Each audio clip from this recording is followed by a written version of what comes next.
So we have my Sony FX3 camera here and another camera right there, Sony FX30.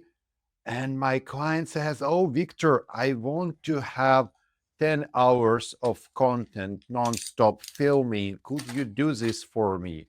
And I say, yeah, no problem with that at all. Let me know the details. And what I found out that having my 256 gigabyte cards like V90, V60 wouldn't be enough to fulfill that task, especially when you film in 4K and you really want to just have a hassle-free process, especially when you film in 3 cameras simultaneously. This is where and how I come to this baby. This is CFexpress Type A card, and I'm going to unbox it. This is my first card of this type, by the way. So let's just open it and try the highest, the coolest settings that my camera have. To be honest, for most of my shoots, cards V90 type would be enough. So I can film beautiful slow motion in 4K, 1080, 422 10-bit quality, so no problem with that at all. Let me show you on an example, real example. So this SD card right now, it's V90, and let's shoot everything in 4K, and let's do it in movie settings. Let's do this in 25 frames per second. And you'll see that I'll have, it's 422 10-bit, of course. So I'll have 3 hours, 46 minutes of content. This is what I'll actually get from these 256 gigabytes. So even having 2 of those SD cards, I wouldn't be able to do the 10-hour shoot.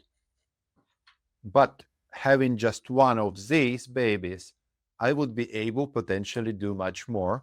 Let's plug it in. By the way, this is the first time when I, together with you, plugged in new type card. And oh my gosh, I have 15 hours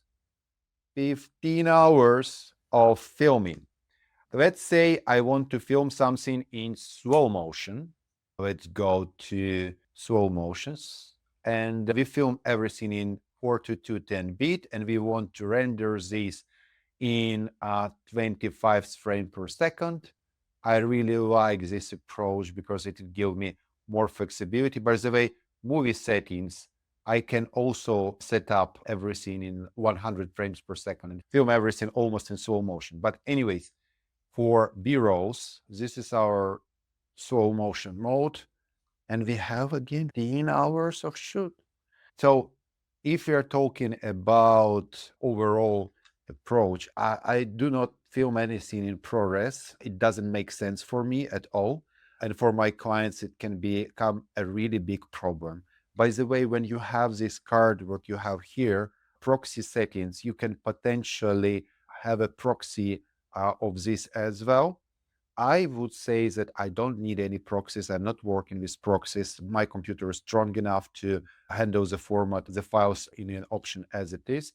But for some video production companies, it might work very nice, especially when you give your files away to some freelancers to edit your jobs. The main reason why do I show you all of this is that the cost. So this one cost around like 200 pounds and something, and this one cost around 300 and something. So having 2 of those, you'll have like half terabyte, and you'll pay more than you pay for this. So having one of these will be 4 times cost effective than having 4 of these SD cards.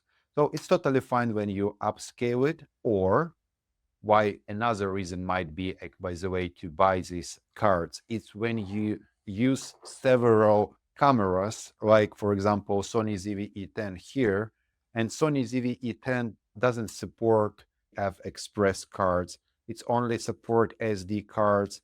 And if you want to use those, it might be nice to have a V90 cards for all the cameras. This is the type of SD cards that I found on Amazon. I'm really pleased with that. And I don't know, I can't recommend it or not recommend it because I need to use it in action.